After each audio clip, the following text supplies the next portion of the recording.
Trump Bible's big changes. 10 Commandments become mere suggestions and more.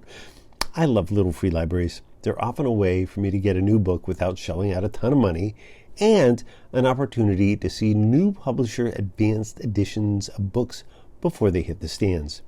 This weekend was the perfect example. I was lucky, I'm not saying whether it was good luck or bad luck, but lucky enough to get an advanced copy of Trump's Bless the USA Bible and discovered some unexpected changes in the book that many people say they live their lives by. Here are just a few of the surprising examples of Loser Jay's alterations I noticed in my first read-through. He reduced the 10 Commandments down to 1. It's now just, thou shalt not get caught. This was a last-minute change from his initial plan to just tone down the language where thou shalt not steal became thou shalt not squeal. You shall not covet is now you shall not covet, because you are allowed to move like a and grab them by the as long as you are a celebrity. And, most surprising, you shall not murder unless you are on Fifth Avenue in New York and people are watching. He changed the golden rule to do unto others and then scram. He emphasized the story of Adam and Eve. In a prominent footnote, his new Bible emphasizes that it's the story of Adam and Eve, not Adam and Steve.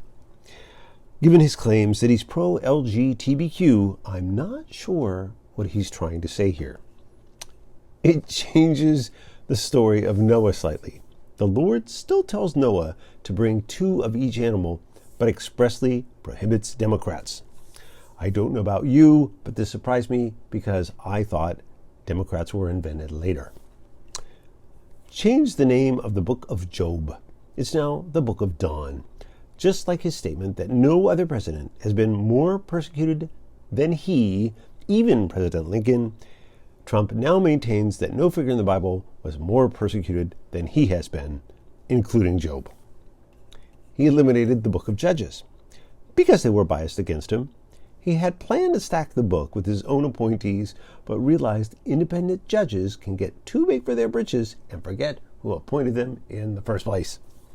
He got rid of the books of Genesis and Ruth. He did away with it first because he said, I never liked that Phil Collins guy all that much. If I could have, I would have named it the Book of Greenwood, but those damn Christians are too sensitive. Although he didn't know what the book of Ruth said, he axed it because, quote, I never liked that Bader Ginsburg anyway. He occasionally makes Jesus sound like a New Yorker, especially when Jesus says, the meek shall inherit the earth, but only after we're done with it, if you catch my drift. He combines 2 famous stories about Jesus in a very strange way. Instead of turning water into wine and feeding 5,000 people, Jesus turns water into COVID vaccine and manages to give shots to everyone who needs one, as long as they're Republicans. Strange. Very strange indeed.